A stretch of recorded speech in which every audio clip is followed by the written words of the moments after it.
saya ini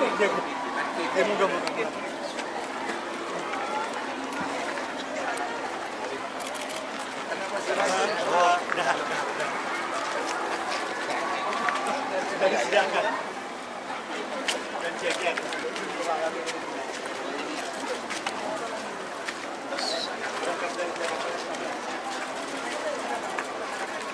Tengah kemarin Kebumen Magelang Bahamid Kajoran Saya jadi ketua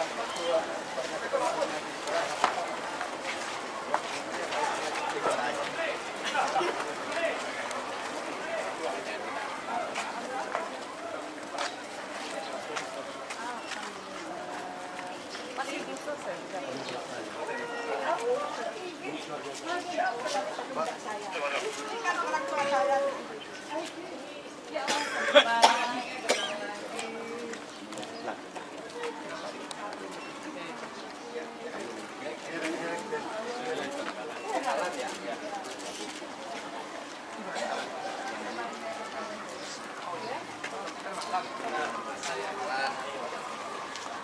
Kiai Muda Sederajat Muhammad walaupun dengan pesantren Sehat Kiai, alhamdulillah. Zaman ini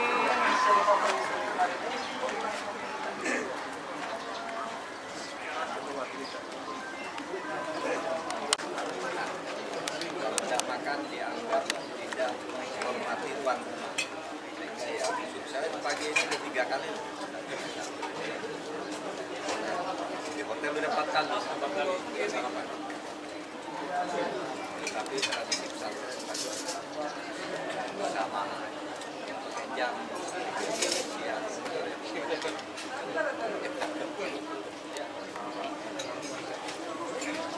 itu cuma makan pesantren.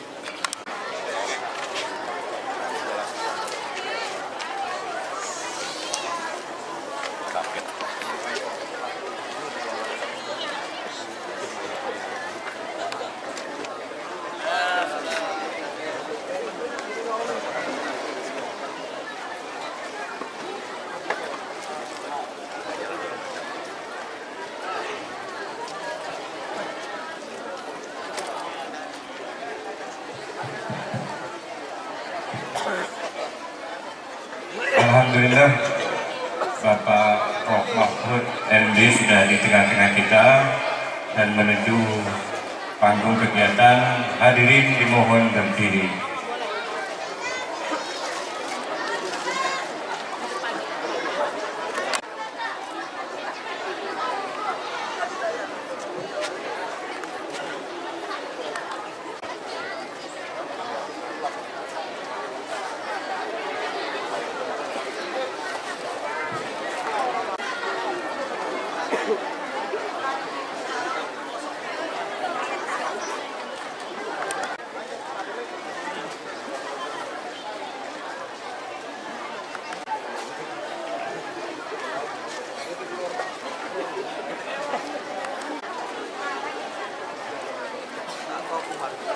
Nabiyin asta'in ala dunia wad-din. Wassalatu wassalamu ala asyrafil anbiya. Bapak Profesor Dr. Haji Muhammad Mahfud MD. Kepada beliau dipersilakan.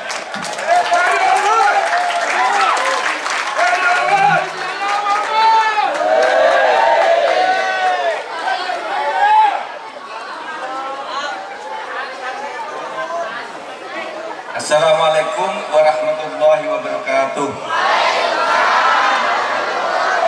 Alhamdulillahi wahdah. Assalatu wassalamu ala man la nabiyya ba'dah. Sayyidina Muhammadin sallallahu alaihi wasallam wa man tabi'a huda wa ba'da. Yang terhormat Al-Mukarram Kiai Zubaidi Muhammad, pengasuh Pondok Pesantren Nahdlatul Ulama. Ada juga yang terhormat Kiai Saifiuddin Abdul Wahid, pengasuh Pondok Pesantren Darul Ulum. Juga Kiai dan Nyai Kiai Haji Ja'far Yusuf Abdul Wahid, pengasuh Pondok Pesantren Darul Ulum 2 Al-Wahidiyah Aswada.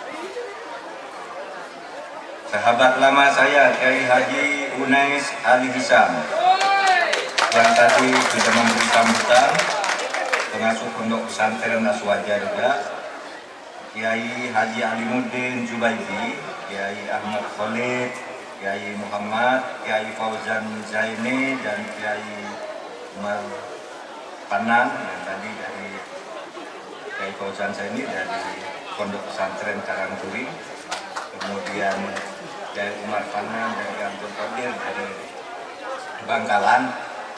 Dari Hulu ada Kiai Hasbi Basir, ada Kiai Syauqi Umaruddin, dan yang lain-lain, Mbak Yeni Wahid, kemudian Bapak Luki Hermawan, ini teman saya bawa dari Jakarta, Pak Agus Setiadi. Pak Luki Hermawan itu terakhir Jenderal Bintang 2 Kapolda Jawa Timur, lalu Pak Agus Bintang 3, Pak Luki Hermawan Bintang 3. Saya membawa 2 Jenderal Bintang 3. Tadi satu Pak Luki Hermawan, yang kedua Pak Agus Setiadi.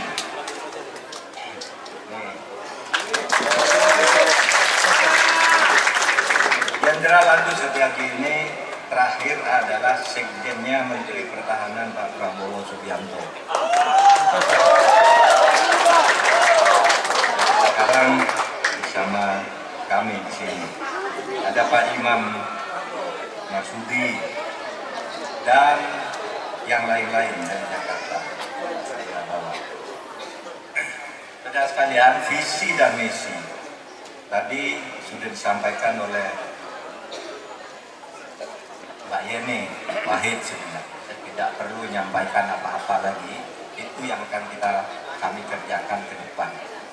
Kalau nanti diberi amanah oleh rakyat Indonesia untuk menjadi wakil presiden. Secara umum tadi Mbak Yeni mengatakan visi dan misi itu, saudara, tidak bisa hanya dilihat dari visi dan misi yang ditulis dan dipidatokan. Tidak bisa, karena visi misi yang ditulis kemudian diumumkan di koran, diperdebatkan di televisi, itu mungkin dibuatkan oleh sebuah tim ahli sehingga visi dan misinya bagus. Yang saya dibuat bersama lalu didiskusikan jadi visi misi bagus. Tapi kata Mbak Yeni tadi, untuk memilih pemimpin itu bukan hanya lihat itu, tapi apa yang dilihat? Yang dilihat track record. Track record itu jejak rekam jejak perjalanan hidup. Misalnya kalau orang, saya akan memberantas korupsi. Nah, dia rekam jejaknya, apakah dia memang anti korupsi atau pernah korupsi justru?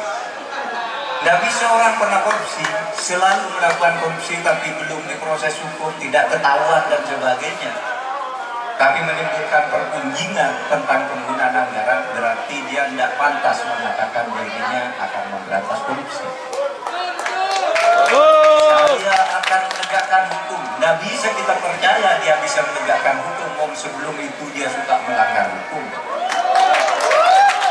suka memperjualbelikan hukum, suka membeli hukum. Tidak bisa.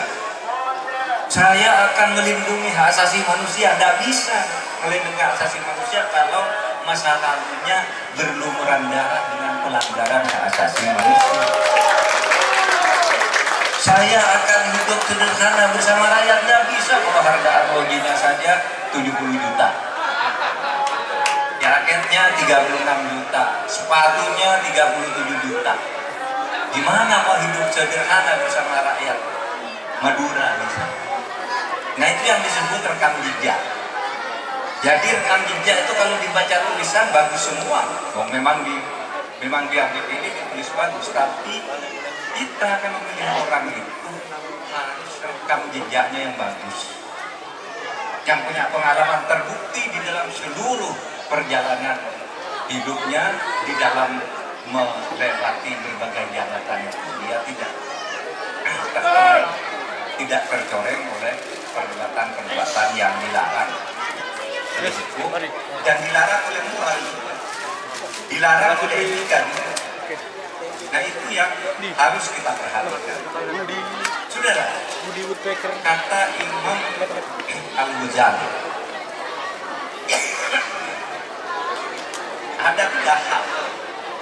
ada tiga hal yang saling berhubungan kalau kita ingin memperbaiki negara. Ada tiga hal yang saling berhubungan kalau kita ingin memperbaiki Indonesia, yaitu rakyatnya harus baik, pemerintahnya harus baik, ulamanya harus baik. Kata Imam Al-Ghazali itu fafasadu ra'iyah bifasadi umaro. Rakyat itu rusak kalau pemerintahnya rusak. Fafasadu ra'iyah bifasadi umaro wa bifasadi umaro bifasadi ulama. Sering pemerintah itu rusak kalau para ulamanya rusak. Ulama rusak. Dan kenapa ulama rusak? Fasadil ulama dihubbil jah wal mal. Ulama itu rusak karena suka uang dan suka kedudukan. Dibayar gitu. Kamu bilang gitu dibayar, keluar fatwa. Sehingga pemerintahnya rusak, hanya mencari pembenaran dari fatwa-fatwa yang kedeli. Itulah yang oleh Allah di dalam Al-Quran dikatakan, wala tashtaru bi ayatillahi tsamanan qalila. Jangan engkau jual kebenaran dari Allah itu dengan harga murah. Dijual, kata Mbak Yani tadi. Pokoknya kamu dukung saya dan sembunyikan kejelekan saya, nanti saya kasih jabatan ini. Kalau saya jadi, nanti saya subsidi ini, nanti saya kirim beras segini ke saudara, oleh sebab itu nanti Anda semua, kita semuanya akan memilih memilih pemerintah, baik pemerintah di legislatif maupun di eksekutif. Itu pilih yang benar, jangan karena uang, jangan karena janji jabatan. Ini Pak Yani tadi, Pak Yani itu kalau ikut ke sebelah, udah kalau kami jadi kamu jadi putri ini, enggak. Tapi beliau ikut Gus Dur, nggak bisa. Demokrasi itu kok dijual. Kita semua ini harus kuat memilih yang benar kalau ingin memperbaiki negara ini. Saudara sekalian, itu yang umum tentang bagaimana pemerintahan harus kita pilih. Yang secara khusus kan,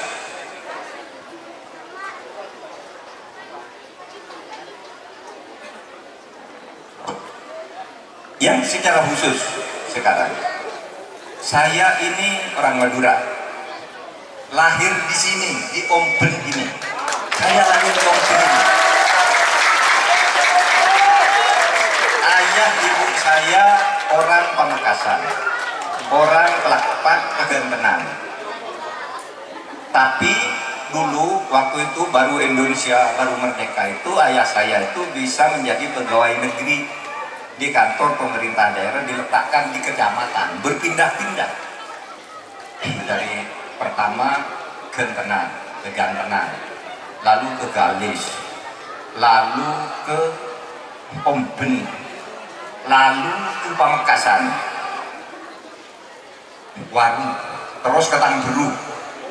Jadi waktu ayah saya tugas di Omben sini menjadi pegawai di kecamatan, katanya, kata Pak Kiai tadi, gedungnya udah roboh Pak, gedung kecamatannya. Sekarang tinggal bekasnya, sekarang gedung kecamatannya udah bagus. Karena saya lahir tahun 57, saudara bisa bayangkan tahun 57 itu di gedung kecamatan masih jelek sekali. Nah, sebagai orang yang lahir di Madura, Maka saya tahu kebutuhan khusus rakyat Madura disampaikan kebutuhan nasional tadi. Cara memilih pemimpin. Apa misalnya? Dulu Madura itu disebut Pulau Garam. Karena Madura inilah yang mengimpor garam, mengekspor garam ke berbagai dunia. Sehingga dunia menganggap Pulau Madura itu adalah Pulau Garam. Karena garam di seluruh dunia itu diambil dari Madura. Petani-petani garam dari Madura. Tapi sekarang pabrik garam di Madura itu rugi. Petani garam rugi. Sehingga ini harus diperbaiki citra Madura sebagai pulau garam. Kita kembalikan bahwa disinilah garam-garam terbaik untuk keperluan dunia itu dibuat. Itu kita sudah memperbaiki PT Garam sejak di anggota DPR tahun 2004. Isunya garam di Madura enggak beres-beres. Kenapa? Karena kadang-kadang kita sudah membuat rakyatnya enggak disubsidi, tapi malah suruh impor dari luar. Sehingga garam-garam di Indonesia itu belinya ya impor dari mana-mana. Karena kita sendiri enggak mau memperbaiki yang kita punya. Yang kedua, tembakau. Dulu tembakau itu menjadi sumber penghasilan yang besar bagi petani-petani di Madura.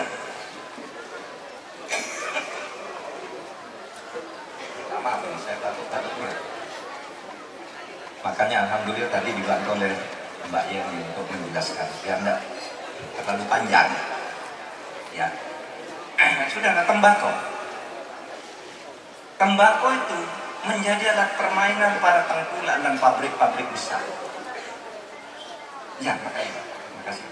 Matur sekarang Pak.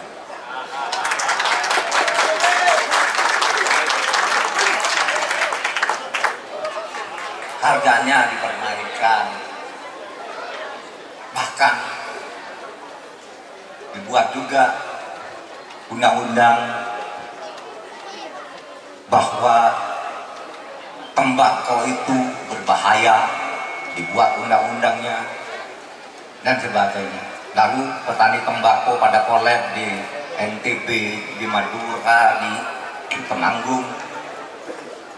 Sementara dikatakan tembakau itu tidak baik, petani tembakau dirugikan, tapi justru pabrik rokok terbesar di Indonesia dikelola oleh orang Amerika, oleh Philip Morris. Pokoknya dia kali ambil uang-uang dari sini, diekspor kemana-mana, keuntungannya besar. Ini kebijakan menurut saya harus ditinjau ulang, sehingga petani tembakau ini bisa sejahtera dengan bertani wajar tanpa harus membuat rokok-rokok yang ilegal. Harus legal. Itu yang penting. Legal tetapi diperlancar urusannya. Orang menjadi tidak legal itu kan karena dipersulit. Buat yang ilegal. Kita permudah. Buat aturannya yang mudah. Nah, saudara sekalian, itu yang perlu saya sampaikan. Lalu yang ketiga, soal guru ngaji pondok pesantren Madin, guru Madin, madrasah diniyah, guru madrasah diniyah. Itu betul. Saya ini lulusan madrasah diniyah. Saya lulusan pondok pesantren. Coba hebat kan, pondok pesantren, madrasah diniyah bisa melahirkan orang, bisa menjadi Menko Polhukam, bisa menjadi Ketua Mahkamah Konstitusi. Mbak Yeni yang berbasis pesantren bisa sekolah ke universitas terbaik di dunia, Harvard. Harvard University di Amerika, itu beliau sekolah di situ. Tetapi guru-guru madrasahnya itu siapa yang menggaji? Guru madrasah saya dulu yang membuat saya pintar itu tidak ada yang mikirin. Nah itulah sebabnya kami punya program. Besok guru-guru madrasah ini, guru-guru ngaji, marbot-marbot masjid itu harus dicarikan penghasilan yang tetap. Bukan sekedar BLT 300.000 sebulan, seberapa itu? Dan tak melo juga katanya, tak melo itu tidak kebagian. Iya, itu BLT itu kadang-kala salah sasaran. Karena administrasi kependudukannya salah, orang ada yang dapat 2 kali, yang seharusnya dapat tidak dapat. Yang pejabat mana terdaftar dapat. Ada orang mati juga masih didaftar lalu diambil oleh petugas jatahnya. Itu sebabnya kami mau membuat KTP Sakti. Nanti otomatis orang meninggal langsung tercoret haknya, yang tidak dapat langsung masuk ke situ berdasar standar penghasilannya. Itu KTP Sakti yang kami buat, sehingga nanti akan tetap tepat sasaran ya. Nah itu saja yang bisa saya sampaikan. Saya hanya ingin menekankan, kita semua akan memilih pemimpin yang tidak membuat rakyat sengsara, pemimpin yang bisa mensejahterakan rakyat. Pemimpin yang bisa mensejahterakan rakyat itu adalah pemimpin yang bisa menegakkan hukum dan keadilan. Itu rakyat akan merasa senang kalau hukum dan keadilan ditegakkan. Oleh sebab itu, saudara, nanti hak pilih saudara gunakan dengan baik. Jangan dijual. Dikasih ini kasih ini ya, nanti milih ini ya. Berapa? Oh saya minta 3 amplop dong, saya nanti bisa mengerahkan sekian orang. Itu namanya menjual ayat-ayat Allah dengan harga murah. Itu dilarang. Ulah tastaru bi ayatillah sama nangkolin. Jangan kau jual hak rakyat itu. Jangan kau jual kebenaran itu. Jangan kau jual pengikut-pengikutmu. Jangan kau jual santri-santrimu untuk memilih orang yang salah karena janji-janji kumbang. Itu sehingga nanti kita bisa melahirkan pemimpin-pemimpin yang baik, pemimpin yang mau diawasi oleh rakyatnya, pemimpin yang mau dikontrol oleh masyarakat, oleh civil society, oleh masyarakat sipil. Nah, untuk santri-santri selamat terus belajar, jangan kecil hati. Lulusan pesantren itu bisa menjadi apa saja. Sekarang negara membuka kesempatan agar yang berprestasi bisa berperan di berbagai sektor kehidupan. Saya sering memberi contoh, ada anak lulusan pesantren, misalnya ini yang ikut saya nih, Pak Lutfi Yazid, berdiri Pak Lutfi, berdiri. Ini dari pesantren dulu, lalu sekolah di Korea. Dia sekolahnya di Amerika dan di Jepang. Bisa. Dia wakil sekjen TPN, saya ajak ke Jawa Timur, ke Madura ikut. Bahwa orang pesantren, santri itu orang kampung itu bisa, tapi besok bisa dipermudah kebisaannya itu. Ini kan harus berjuang mati-matian, kamu terdesak sini-sini, kalau enggak panggul betul agak susah. Nah kita bisa permudah agar proporsional, guru-gurunya diperhatikan, santrinya diberi peluang untuk maju. Ada lagi lulusan pesantren nih, Novi lulusan pesantren Paiton, Nurul Jati, masih muda sekali, dia sudah dapat gelar doktor. Dapat gelar doktor di RRQ, bahasa Mandarinnya bagus, bahasa Inggrisnya bagus, bahasa Arabnya bagus, masih muda sekali. Sekarang ikut di TPN dengan saya. Ada lagi anak Bangkalan sini, Budi Sugandi, itu juga sekolahnya di Jerman dan di RRI, sekarang sudah lulus S3. Itu semua anak-anak santri itu bisa. Dan sekarang kita buka lebih luas agar santri itu bisa lebih berperan. Dan saudara, pintunya akan kita buka untuk menjadi maju para santri. Sekian dari saya silakan kalau ada nanti yang mau tanya, saya bisa jawab atau dibantu oleh TPN. Ada Mbak Yeni, ada Pak Luki, Pak Agus, bisa kami jawab bergantian. Tinggal mau tanya apa. Terima kasih. Saya minta maaf sambil batuk-batuk nih. Assalamualaikum warahmatullahi wabarakatuh.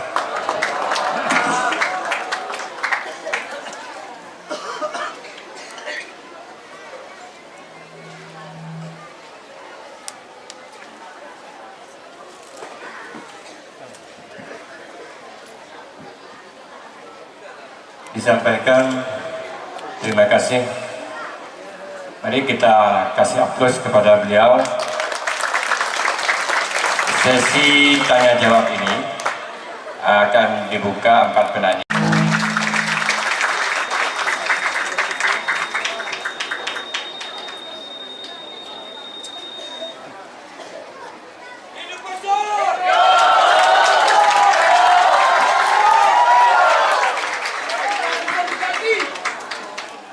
Assalamualaikum warahmatullahi wabarakatuh.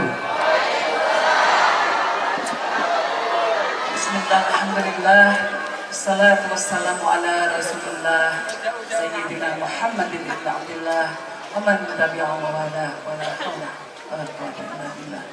Amma ba'd. Yang saya muliakan Kiai Haji Zubaidi Muhammad Untuk mewujudkan Tol Madura. Karena Tol Madura dikenal selama ini Madura sering macet, Pak.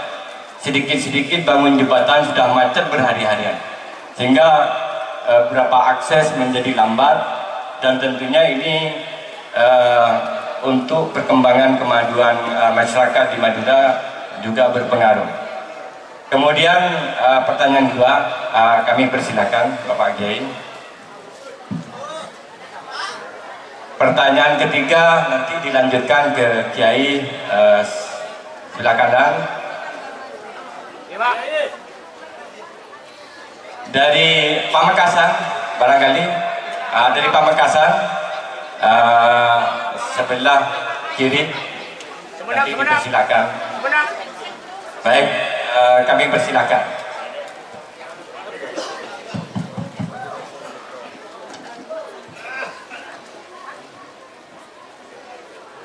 Assalamualaikum warahmatullahi wabarakatuh. Saya Abdul Hanan Ihsan, pengasuh Pondok Pesantren Alisani Bangkalan, sekaligus Ketua Brigade Gus Dur Bangkalan.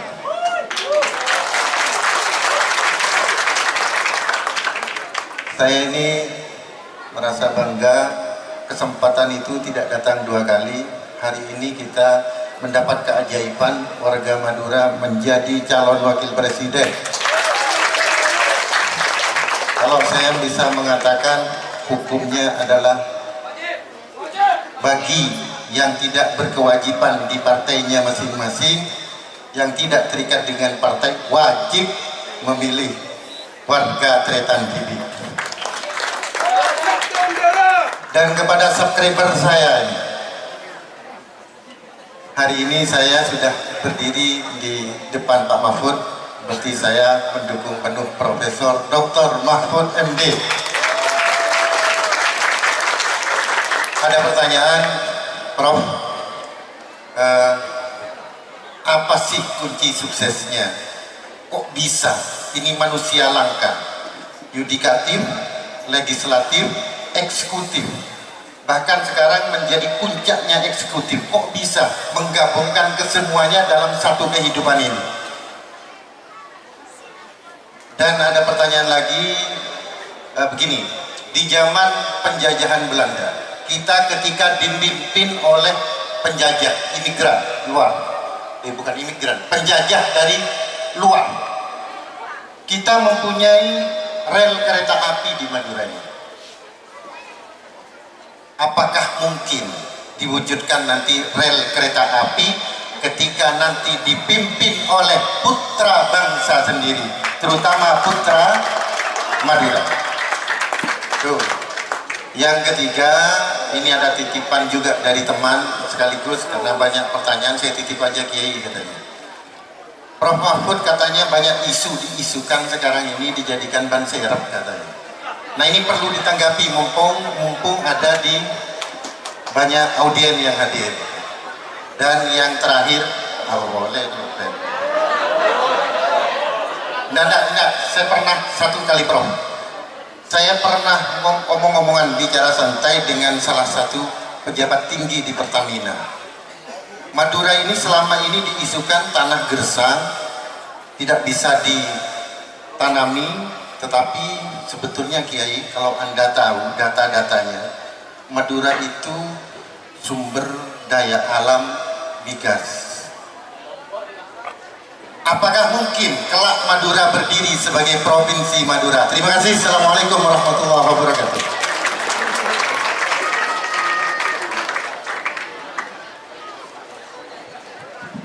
Baik, kami persilakan penanya yang di Sumeneb. Dipersilakan Yai. Terakhir nanti yang santri.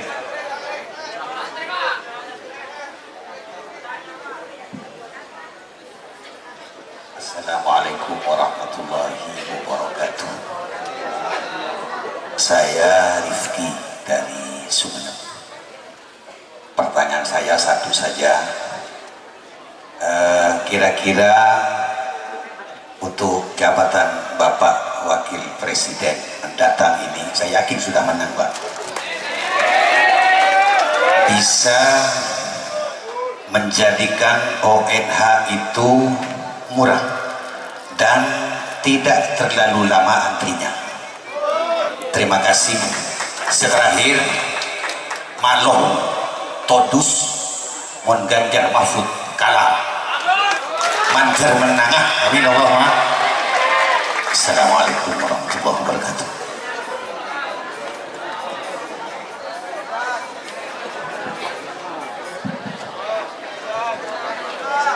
Pamekasan. Ya, lanjut yang dari Pamekasan. Monggo Kiai. Maksimal 2 pertanyaan. Nomor telok, kudu telok. Tahu le 2.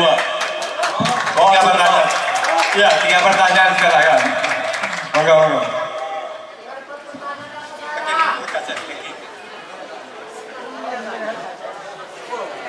Langsung.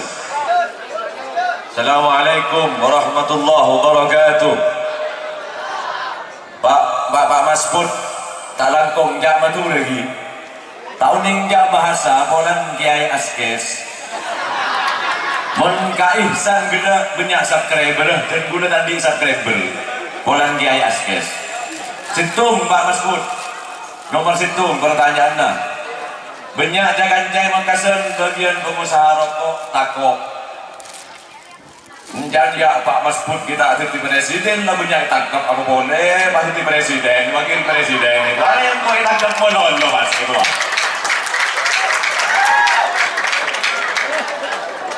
Rokok, rokoknya apa beriman? Banyak orang yang saya punya Madura, Makassar terutama coba Pak Masbud TV.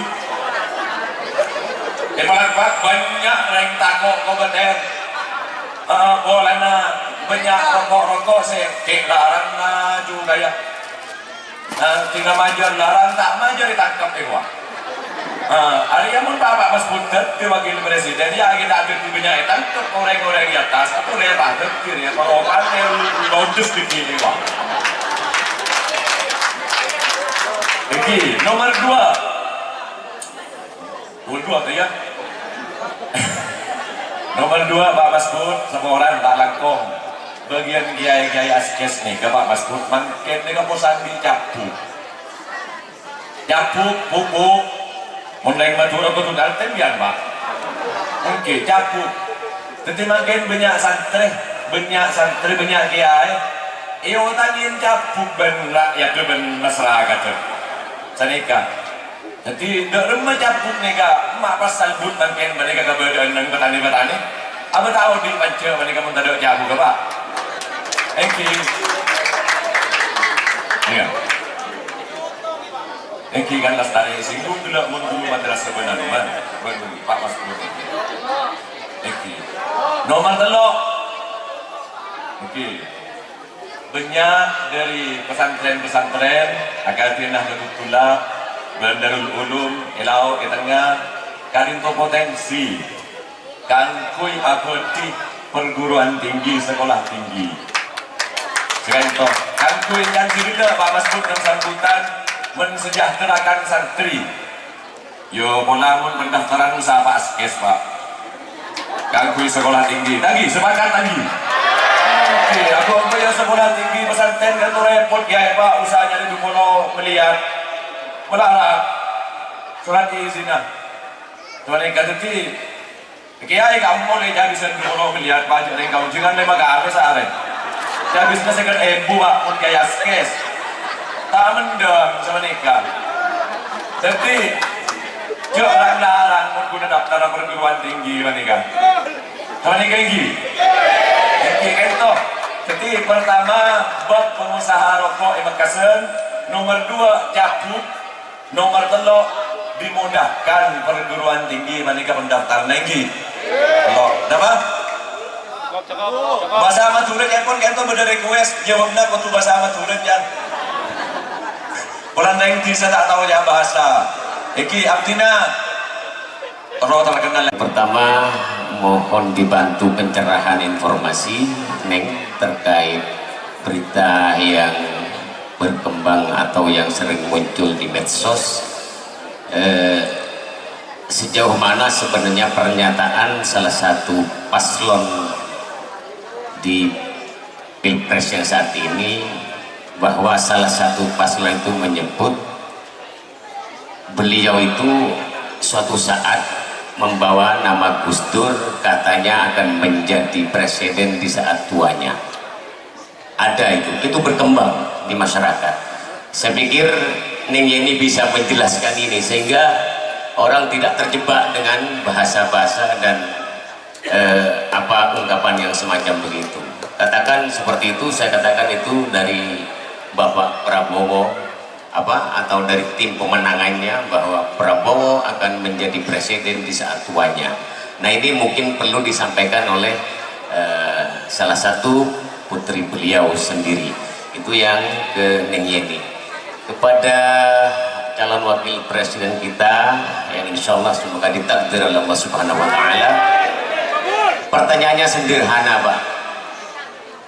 Saya terus terang tidak mengenal Profesor Dr. Mahfud kalau tanpa Gus Dur. Saya tidak mengecap saya Gus Durian, tetapi saya fanatik berat dengan Gus Dur. Bagi saya seorang Gus Dur, andai kata ada Nabi ke-26, beliau nabinya. Itu untuk orang Madura. Nah, pada kesempatan ini, momen saat ini Bapak Profesor Dr. Mahfud MD, ketika ditakdir, pertanyaan saya Pak, bisakah Bapak mengangkat Pak Yeni di salah satu menteri Bapak? Itu tolong dijawab Pak. Karena itu sebuah harapan besar dari masyarakat Madura yang fanatik dengan Gus Dur. Saya saudaranya atau kakaknya Mahrus Ali yang kebetulan sekarang aktif di UII di Jogja Pak. Saya banyak tahu dengan Bapak Mahfud MD karena adik saya aktif di UII. Terima kasih. Hadarallahu wa ikum ajmain. Assalamualaikum warahmatullahi wabarakatuh.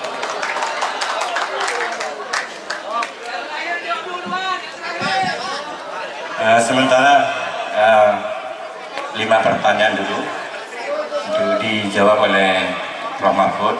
Pertama terkait dengan Pol Madura. Itu bisa bahasa Madura. Tapi sebelum bahasa Madura nanti ada 2 pertanyaan yang akan dijawab oleh Mbak Yeni tentang kaitan pilihan dan keterikatan dengan partai, dan tadi pernyataan salah satu paslon. Tol mireng mau sholawat dimen maklum sejuk sholawat Jibril sallallahu ala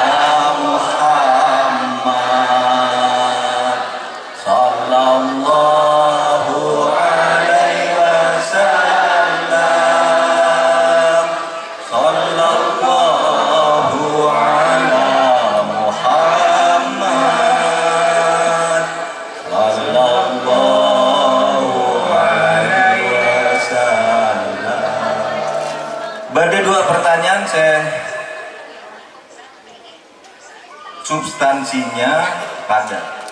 Jadi Kak Dinto soal jalan tol Madura Saleng rel kereta api. Dua masalah Kak Dinto, ampun terti diskusi-diskusi. Insya Allah bisa diwujudake menabi perjuangan kita Kak Dinto keras. Sebab masalahnya Kak Dinto tak terlalu berat. Ada ngatakan, ada saya tebu karena Kak Kuina apa tol Madura kan semak jepun 100 km dari kamar. Kenapa?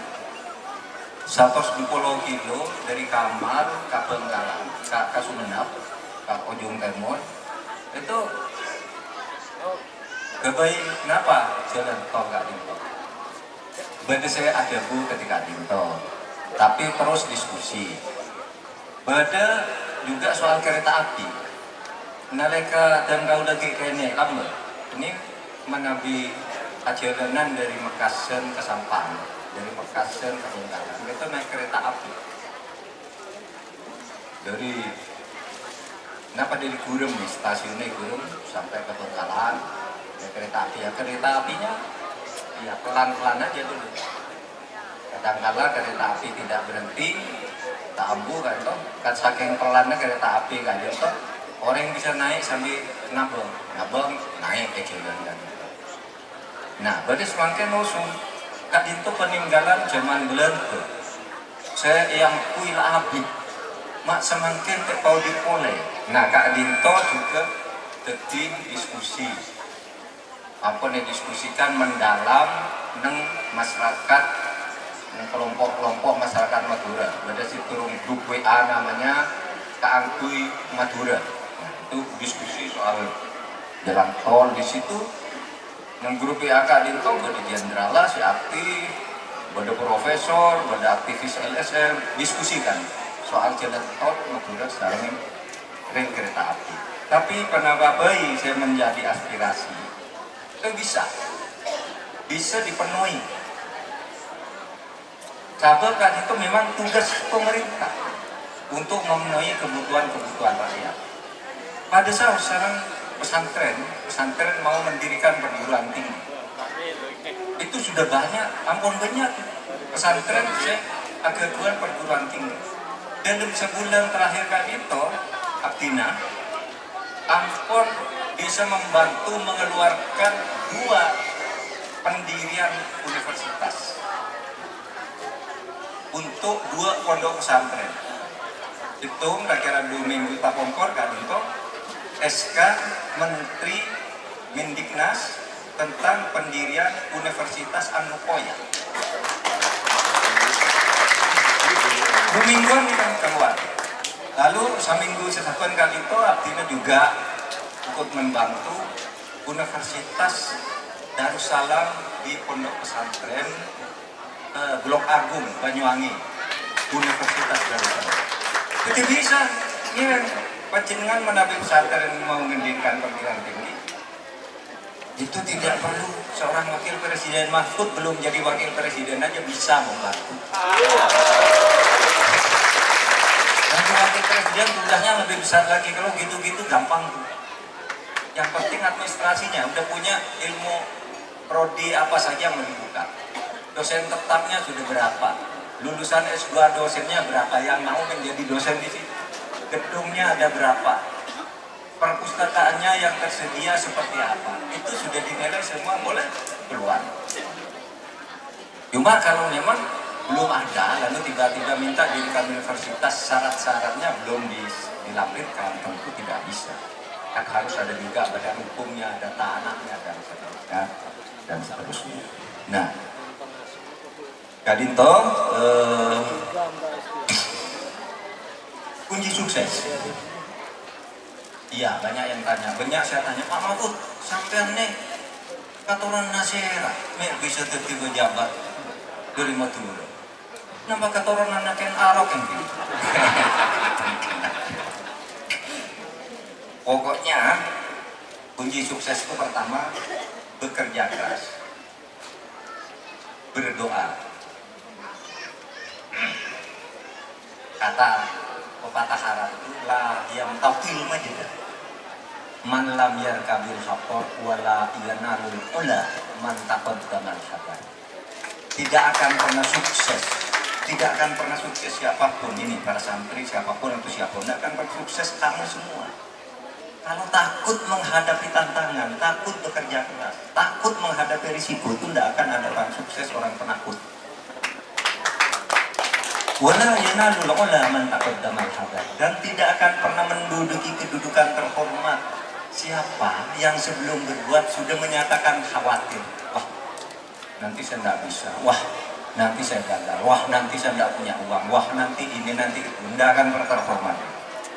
Gagal. Itu satu. Usahakan. Lalu doa. Nah, lalu juga takdir Allah. Saya sering bercerita gini. Kalau kita berdoa dan Allah mengabulkan, meskipun tidak masuk akal, diciptakan sebab-sebabnya untuk terjadi. Dalam bahasa Arabnya itu, kalau surat Yasin, innama amruhu idza arada syai'an ayyaqula lahu kun fayakun. Tapi dalam bahasa Arab yang lebih sederhana dan pendek, dalil yang gini aja. Ya, idza aradallahu syai'an hayya'a asbabah. Kalau Allah menciptakan ingin terjadi sesuatu bagi seseorang, meskipun tidak masuk akal, diciptakan sebab-sebabnya. Coba saya Ring Madura, jadi dosen di Jogja, di dosen tidak terkenal, bukan politisi, bukan siapa. Nggak mungkin saya itu bisa jadi mentah lagi jabatan lain, menteri, jadi dirjen aja ngimpi kali ya. Orang Madura sekolah di Jogja kok ingin jadi dirjen. Tapi kalau Allah menghendaki, Allah menciptakan sebab. Hayya asbab, diciptakan sebabnya. Maka Allah mengangkat Gus Dur jadi presiden. Nah, Gus Dur jadi presiden, ingat Mahfud. Nah, ini sebab ini. Sehingga kita Gus Dur jadi presiden, itu ada anak tuh di Jogja yang dulu sering nemenin saya makan, sering ngantar saya ke hotel kalau mau nginep, sering nemenin seminar gitu. Itu Mahfud dipanggil. Coba kalau Allah tidak menciptakan sebab, saya tidak bisa jadi apa-apa. Dan sebab yang diciptakan oleh Allah itu karena usaha kita dan doa kita. Sehingga kita bisa menulis sendiri apa yang harus tertulis di Lauhil Mahfuz atas doa dan usaha kita. Oleh sebab itu ganjaran wong apik itu tertulis nang Lauhil Mahfuz. Ganjar dan Mahfuz juga. Ban serep, saudara, tidak ada itu ban serep. Ban serep itu begini, di Undang-Undang Dasar tentang Wakil Presiden itu bunyi pasalnya 2. 1, presiden dalam menjalankan tugasnya, Presiden dibantu oleh seorang Wakil Presiden.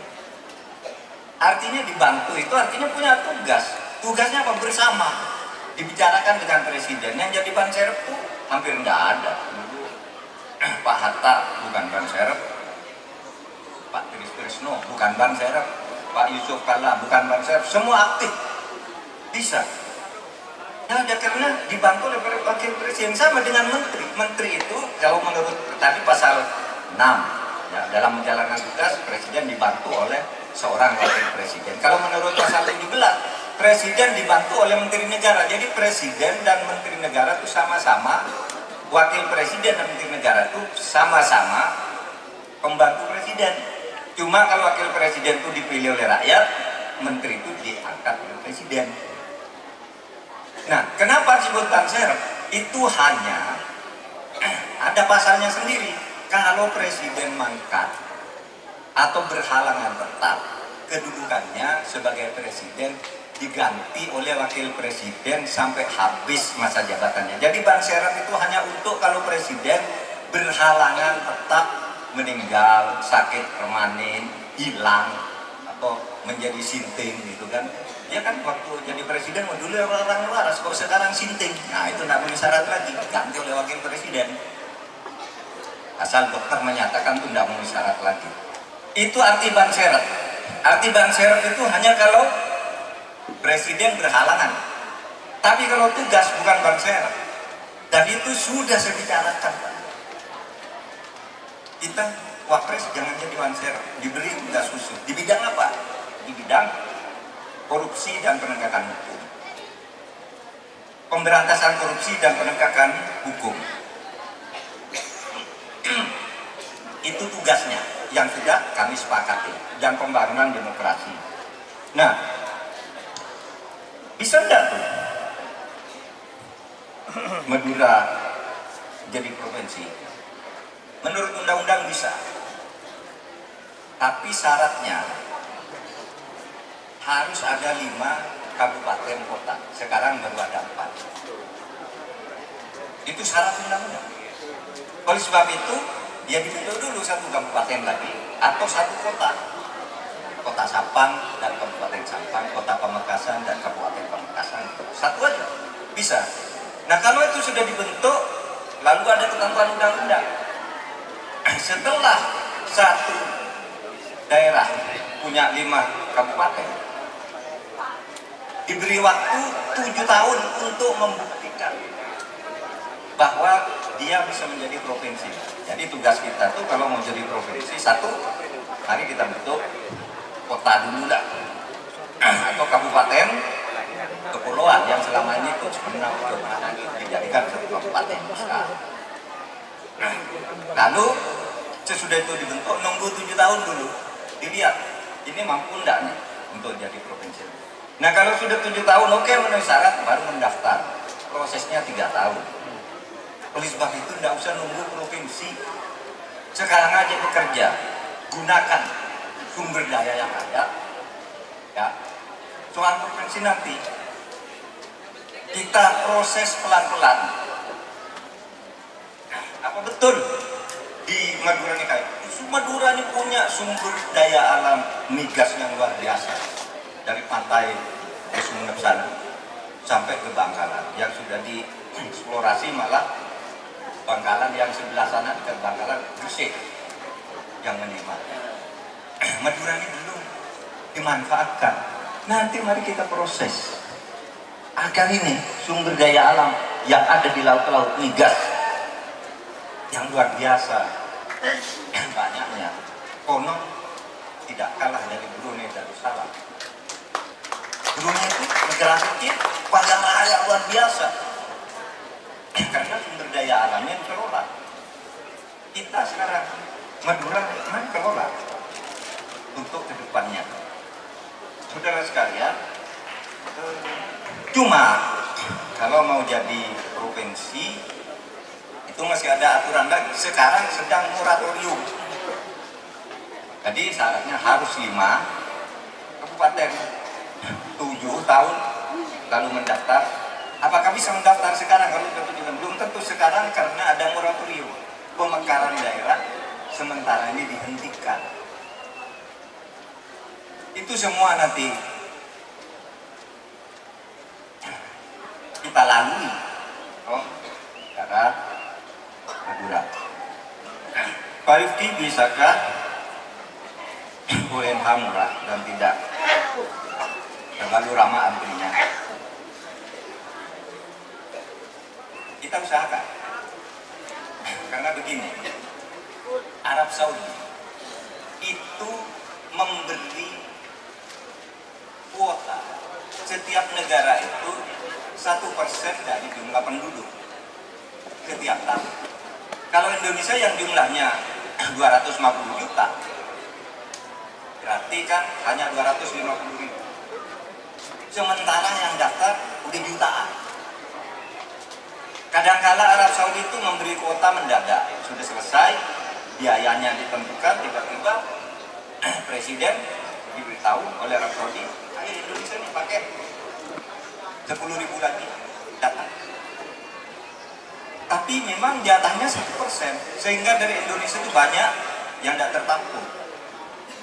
Banyak nih teman saya itu, ada Pak Asma itu, hajinya lewat Australia, lewat Indonesia dan kebagian. Anak saya yang tahun ini lewat Nederland. bukan dari Indonesia ke Nederland dulu memang sekolah di sana, jadi dia dapat menggunakan yang 1%. Penduduk Belanda nggak ada yang menunaikan haji, kan nggak banyak Islamnya, kita tawar-tawarkan kemana. Nah, anak saya ambil, ini dapat, nggak usah antri, seminggu sebelum dingin aja udah lapor, saya mau haji bisa. Kalau sekarang di Indonesia antrinya 30 tahun. Saudara ke Australia ya sebulan lah paling enggak, bulan depan musim haji sama daftar aja di situ dapat. Anak saya seminggu dapat. Karena sana tidak ada orang Islamnya, 1%. Dan yang kayak kita 1% berlebih itu bisa dianggap sebagai berkah juga. Tapi nanti kita negosiasikan agar bisa menjadi lebih murah dan cepat.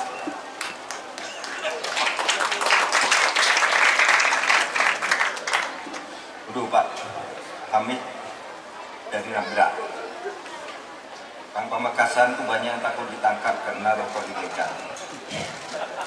Endahlah, kenapa harus ditangkap? Yang penting sekarang difasilitasi agar industri rokok itu dipermudah dengan cukai yang juga wajar, sehingga tidak perlu membuat rokok legal. Bukan tinggal kebijakan, tinggal kebijakan. Dulu waktu saya ketua MK, ketika orang dilarang menanam tembakau, ada karena itu mengandung zat adiktif. Saya batalkan tuh pasal itu. Nanam tembakau boleh. Kenapa Pak Mahfud tahu? Saya orang Madura. Orang Madura itu senang tembakau. Ternyata disambut baik putusan MK yang dibuat oleh Pak Mahfud sampai sekarang diingat oleh orang NTB dan oleh orang Temanggung. Ternyata petani-petani tembakau di Madura terlindungi karena putusan MK pada waktu membatalkan undang-undangnya melarang karena itu berbahaya, katanya adiktif. Dibatasi, yang nanam begini, caranya gini, nanti nyalurkannya ke sini, ke satu perusahaan yang kemudian dikuasai oleh Philip Morris itu. Loh, udah di sini orang begitu, tapi hasilnya dipotas dimakan oleh orang asing. Maka dulu saya batalkan ketentuan yang mencekik kepada penanam tembakau. Pupuk pernis ya, pernis kali pupuk ini pernis, cabu itu sudah Kadinto Ampon masuk neng programnya Ganjar Mahfud. 21 program unggulan kan sudah ada.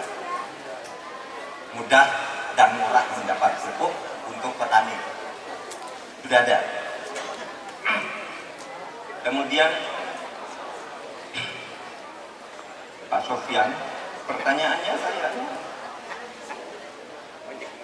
ke Mbak Yeni. Oh ini pertanyaannya, bisakah mengangkat Mbak Yeni menjadi menteri?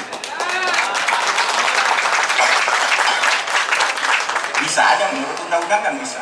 Dan beliau itu, ini kalau mau ke tim sebelah, udah kamu jadi ikut kami, dukung kami, nanti jadi menteri ini, itu ditawari.